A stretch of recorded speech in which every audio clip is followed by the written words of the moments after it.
Um, I was so pleased to see Gingy again, who's a former neighbor of mine, and that she brought an artifact with her today to kind of add to the stories that she had to tell. And then somebody else added more to the story.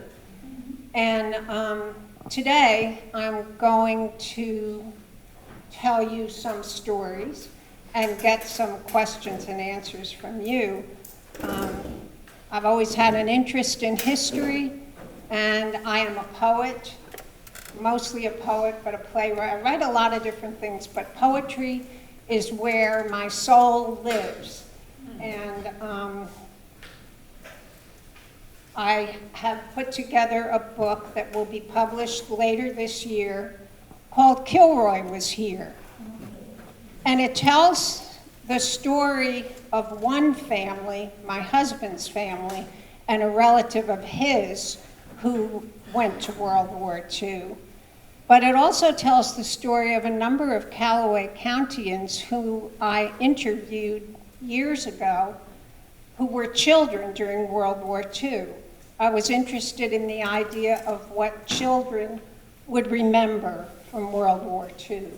I'm a baby boomer, so I didn't live through World War II, but I have 4 older siblings.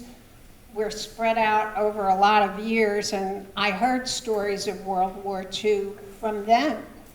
So it almost feels like I lived through that time. And I remember some things that my older siblings told me years ago that they've forgotten. So how many of you, a lot of you have pictures and letters, is that right? How many have pictures and letters of their family history? Great. Does anybody have a picture of a parade? Anybody have pictures of a parade? We had a family picture. Oh, you did? Do you know when the parade took place? Probably around the 1970s. Uh-huh. Yeah. And we still have parades here. Some parts of the country don't have parades as much as they used to. My hometown in New Jersey still has their parades. So we had a photo in my family, and I'm going to tell you about it by reading you a poem about it. It's called Memorial Day. This is me before the war, Memorial Day, 1941. Holding an American flag, one of those little ones, just the right size for a 4-year-old. I'm dressed like a rosebud, swathed in pink crepe paper so I can be a flower at the grave of the unknown soldier. The twins are annoyed, shoulders heaved in a mutual sigh, eyes cast heavenward. Johnny's holding a wooden rifle, mother's squinting into the sun, mouth opened, her hand shading her eyes, nearly a salute. 7 months later, there will be war, another baby, and Johnny will sign up. But today there's a picnic, speeches in the park, everyone waving those little flags. There will be pictures, pictures, and more pictures. Don't move, my father warns. He takes the same shot again and again. Insurance, he calls it, in case someone's eyes are closed. So some of that is true, and some of it isn't. I was in a parade when I was about 4 that my older sister made me dress up as a rosebud and be in the parade. So we have a picture of that parade, which was sometime in the 1950s. But the great thing about poetry and the great thing about literature is that we can put it together with the facts. How many of you know these lines? Listen, my children, and you shall hear. What's next, Pat? The Midnight Ride of Paul Revere. And what's next? On the 18th of April in 75. Hardly a man is now alive. Okay. Yeah, so we have learned a lot of history through poetry, literature, movies. My first job out of college was as a teacher in junior high school, which doesn't exist anymore. Those are the years my husband said they should put children in prison. Amen. And I taught 7th grade English, history, and geography. It was blended. So I had to teach the Revolutionary War. And I had my students read The Midnight Ride of Paul Revere, but then I did some research. How many of you have done research on your families? Just about all of you. I did some research and found out that the story in the poem wasn't really historically accurate. And so I worked through that with my students so they could learn the difference between the kind of research that is academic and rigorous, and then the other kind of research, and putting those things together. Nevertheless, on Parents' Night, some parent came in and accused me of being un-American for having brought that information to my students. So I'm a believer in poetry, but also a believer in the spoken word and the stories that we tell that sometimes are closer to real life than what we read in a textbook. So in this poem, there's a mention of Johnny, who was a real person. His name was Johnny Riggle. He was my husband's cousin. And my husband was about 4 or 5 at that time, and Johnny was like his hero because he went to the war and he came home to visit, and he had on a uniform, and he was a very handsome boy too. And Roy had letters that Johnny had written to his mother, his aunt. And so I'm going to read you some of the poetry that comes from some of these letters. Some of the letters are actually quoted. There's a poetry, and I'm sure you've discovered it in your own parents' and grandparents' letters. There's a wonderful aliveness to them. And so here's a poem called V-Mail. The first time we got V-Mail, this is referring to, well, let me read you the poem. Let me read you the poem right before this one. It's called Farewell, Fairdale. And this is the mother in the family. She couldn't even say goodbye to Johnny. He looked so handsome in his uniform, tall, even taller with his cap on, those white teeth. She wept in her bedroom till he was on his way out the door. Goodbye, Mom, I love you. He called up the stairs to her. Then he went up, tapped on the door, lightly, with one finger. It's something I gotta do, Mom. I wouldn't have graduated high school anyway, not with my grades in English. V-Mail. The first time we got V-Mail, she wouldn't open it. It was black bordered, gray, like the ceiling in a summer hotel. Who could blame her? Dear folks, how's everything at home? Fine, I hope. I am okay. Johnny started every letter the same. Dear folks, how's everything at home? Fine, I hope. I am okay. Just like that. Like he was working at a job in a distant city, Pittsburgh maybe, where he carried heavy boxes late at night and made friends with boys from Brooklyn and Wyoming. So long, Johnny, he signed them. In between dear folks and so long were remarks about the weather, the food, how much he missed this or that at home, the lumps in Mom's gravy, even taking out the garbage. He joked about the women everywhere he went.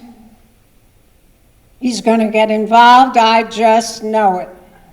Mother said this with raised eyebrows and a sigh, resigned to a girl who chewed gum and showed her underpants when she danced the jitterbug at the USO.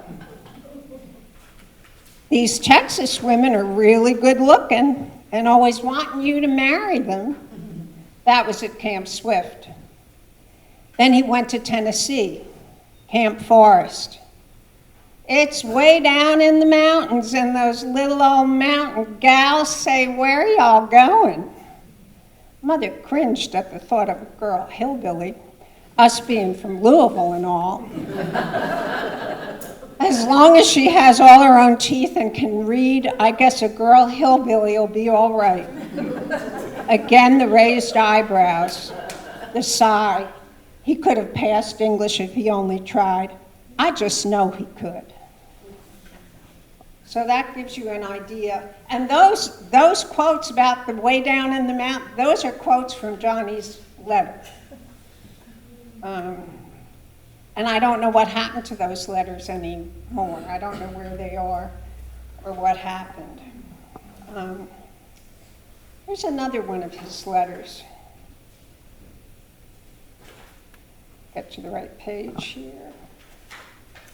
It's called Sharpshooter. Dear folks, how's everything at home? Fine, I hope. I'm okay. Sorry I didn't write sooner. I'm a rifle expert now. Got a medal, $2, and a carton of smokes for being third highest in the company. You're much too tall to be a sharpshooter, Johnny. Tell the sergeant you're too tall.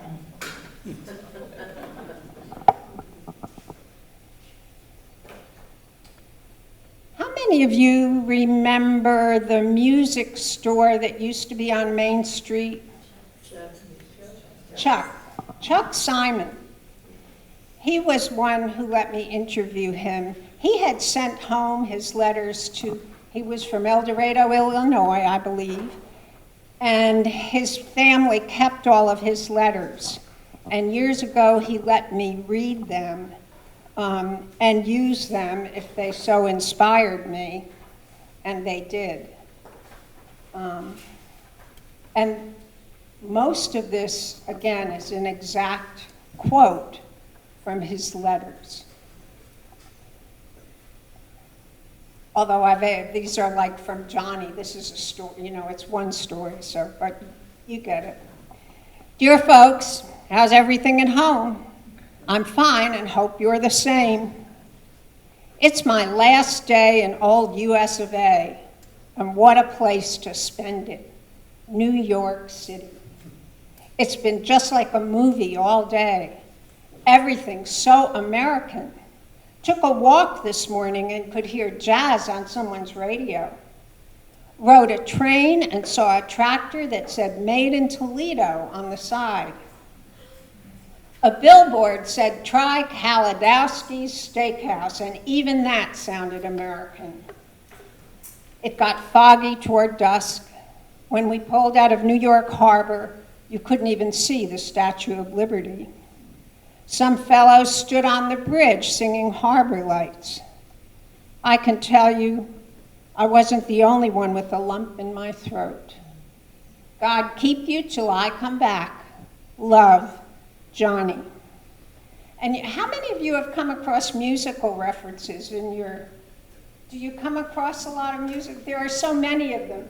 And that story of people singing Harbor Lights, I've heard from other people, that people sang these songs, they were popular and they knew the words and they did that. Okay, wait a second. Connie. Yeah. My dad talked about on the way home from Europe, it's a long, long voyage, he kept hearing Sentimental Journey. Oh, wow. He remembers Sentimental Journey for that reason. Yeah. Yeah, so if you haven't done research on songs and that kind of information, it's good to take a look and see what's there. Now, I have too many papers. It's the story of my life.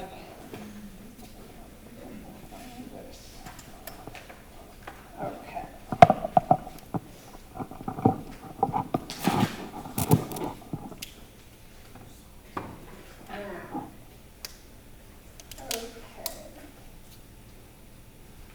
And let's see, I was going to read you some other letters.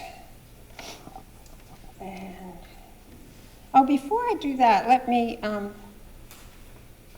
many, is anybody here, were you children during World War II? Anybody?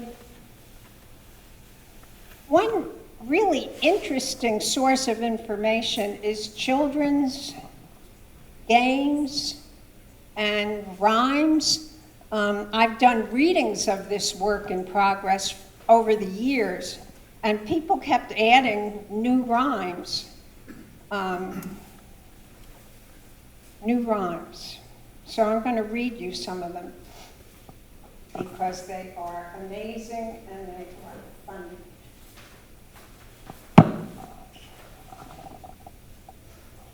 This one is called Double Dutch. And I gave a talk to some group, and a man came up to me afterwards and said, "You have to put this one in." Whistle while you work. Tojo is a jerk. Mussolini pulled his weenie, and now it doesn't work.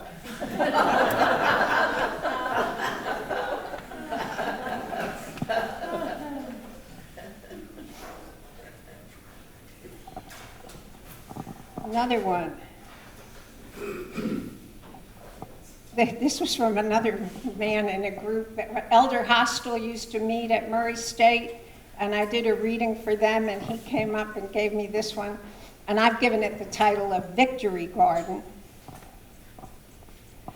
Twinkle, twinkle, little star, took her riding in my car. What we did I ain't admittin', but what she's knittin' ain't for Britain.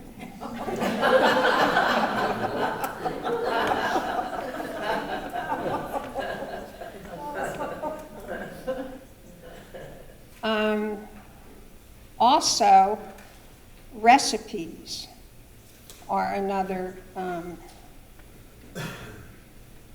source of information. Any of you have old recipes from the era?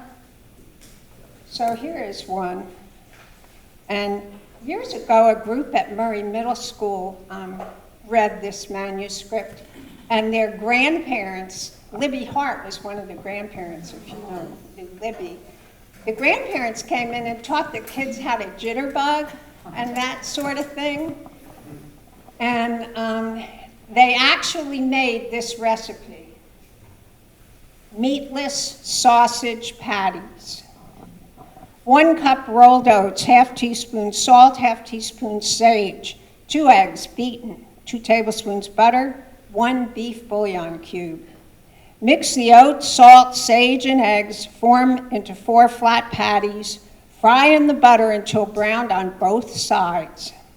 In a kettle or saucepan, boil 1 quart water, add bouillon cube, pour mixture over patties, simmer, covered for 30 minutes. Yield 4 servings. Delicious.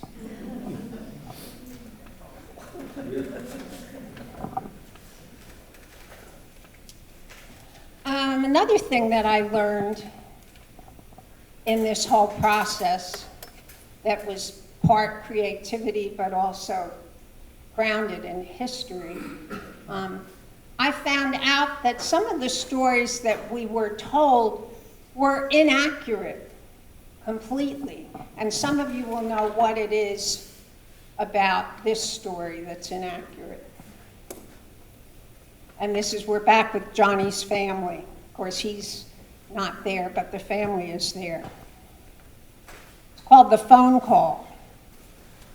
He stood up to answer the phone in a foxhole, and a sniper got him. That's what his buddy told us, on the phone in a foxhole. Our Johnny. Maybe someday this will raise a rueful smile. How like Johnny, we might say. He loved to talk on the phone. One time Daddy got so mad he pulled it out of the wall because it was supper time and no decent people talk on the phone when dinner is on the table. The phone call came right before dinner. Daddy said hello, then nothing. He tried to pretend it was a wrong number. He was gruff, ordering us to get the table set properly, like company was coming. with napkins in the proper place, salt, pepper. There's no mistaking this for V-mail. It comes 15 minutes after the phone call. Delivered in the Model T the telegraph office reserves for these unhappy tasks. The boy apologizes, for it is dinner time. Our father stubbornly carves a chicken with tears in his eyes and the radio turned out loud. Mother's making gravy. They go to the door together. She pushes her hair away from her forehead and looks back to the stove, frowning, as if worried the gravy will get lumps while they stand there. The boy shoves the telegram at them. Somewhere outside there's a game going on.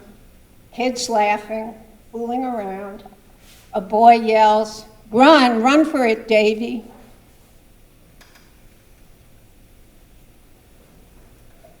There's another letter in this one, and this letter is intact. It's called 21 Gun Salute. He never saw a flamingo or a shooting star. Mother's shoulders squared with the memory of lactation. At the funeral, it looked like this. She put one arm around my father, the other around all of us. She never flinched at the 21 gun salute, nor did she flinch at taps, the flag folded into a star and folded again. She dreamed of him all the time, never told us, but wrote a letter to her sister. I dreamed of Johnny last night. He was at home. He had been cut in two just below the arms. I picked him up and told him I would always love him and was so glad he was home. Then I woke up and remembered. And I'll read the last one. This is us before the war. Memorial Day, 1941. See the little flag? Just the right size for a 4-year-old. I'm dressed like a rosebud, swathed in pink crepe paper, so I can be a flower at the grave of the unknown soldier. The twins are annoyed. Shoulders heaved in a mutual sigh, eyes cast heavenward. Johnny's holding a wooden rifle. Mother squinting into the sun, mouth opened, hand shading her eyes, nearly a salute. 7 months later, there will be war, another baby, and Johnny will sign up. But today, that day, there was a picnic, speeches in the park, everyone waving those little flags. There were pictures, and more pictures. Don't move, my father warned. He takes the same shot again and again, 2, 3, 4, 5 times. Insurance, he calls it, in case someone's eyes are closed. Thank you, and I'll be glad to take your questions.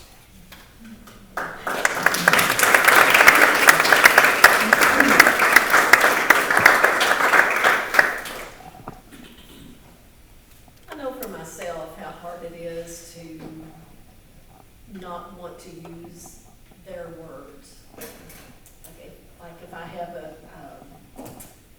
collection of writing that was from a parent or a grandparent, I want to use, and it's really hard for me to stray from that. Are there any suggestions you can make of how we can be less concerned about that?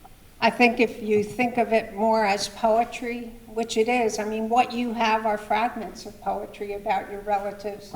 Sometimes you fill in the blanks, and sometimes, for this story, I made one family, but it's really a compilation of many families' memories, although the Johnny story is the heart of it all. And it begins and ends with insurance, in case someone's eyes are closed. Begins and ends the same way, doesn't it? Oh, the thing that's inaccurate in about the letter coming, and Johnny, he stood up in a foxhole to answer the phone. Somebody told me that's impossible, that doesn't happen, that's not correct. But I left it that way anyway, with a nod to the idea that some of what we get isn't exactly accurate, but it still carries the story forward. Any other questions? Scott? Not a question, but it's a comment. I suspect most of the people in the room have seen Ken Burton's Civil War story. If you haven't, he leaned heavily on letters home from a lot of the soldiers. And I don't know if he intended this or not, but a lot of those letters really did read like poetry. Very well written. Yeah, for sure. One thing. Another thing that you can look at, and I'll be putting this to an end in about 3 or 4 minutes, but looking at advertisements from the era is very interesting, and you don't always, now you have access to so many more things than we ever had with just a couple of clicks. And this is one that's in the collection that is really interesting. And this is directly taken from an ad, and I've given it the title, Call for Philip Morris. Remember Call for that weird little guy with the hat? No curative power is claimed for Philip Morris, but an ounce of prevention is worth a pound of cure. Philip Morris are scientifically far less irritating to the nose and throat. When our boys in the trenches changed to Philip Morris, substantially every case of irritation to the nose or throat due to smoking either cleared up completely or definitely improved. Findings reported in a leading medical journal. Far finer pleasure plus far more protection. Call for Philip Morris. So that's another thing that you might look for. Any other questions? Yes? Well, again, this is a comment more than a question, but it occurs to me that so many of my precious photographs are on my phone. And so much of my communication with my family is text. And what's going to happen when I drop that phone in the commode again? I don't know. I guess our children and grandchildren won't have access to that rich historical stream of consciousness in some cases, telling what they were experiencing. Yeah. And as far as the lasting nature of some of the things you're collecting, because technology is changing so quickly, you can't rely on the electronic. When I started doing interviews for the Land Between the Legs former residents, and Murray State had done years ago, had done a project, those tapes were no longer playable. They were reel-to-reel tapes. And with old reel-to-reel tapes, they may only have one more play in them. So people don't want to take that risk. Paper is really more lasting than others. Yes? It is our job to make sure that we've got it on paper. I mean, it's our job to make sure that our children get our history. Absolutely. And Pat, my husband, always says it's not a picture until it's on paper. And so, Yep. we have plethora of pictures, but there are still several that need to be printed, even at our house. You know, we do print a lot of pictures. Yeah, for sure. And I guess I'll start with, or I'll end with this. Another great source of information that you can get on YouTube, you can hear, and probably other places too, old radio programs.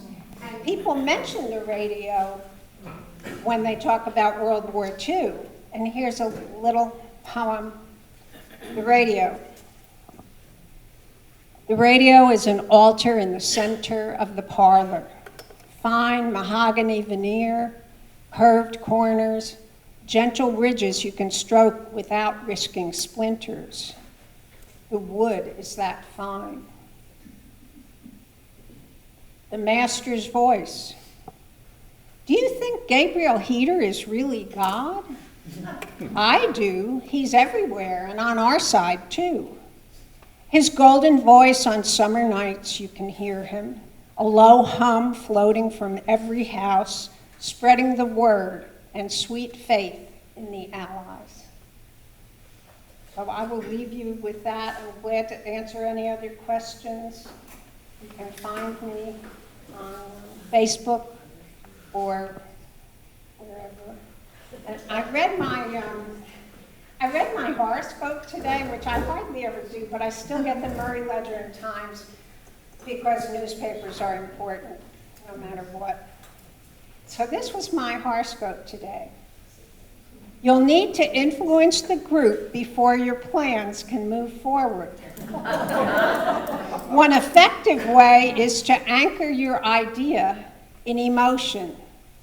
The simplest way to do that is to shape it into a story and tell it well. So I hope I told it well. Thank you.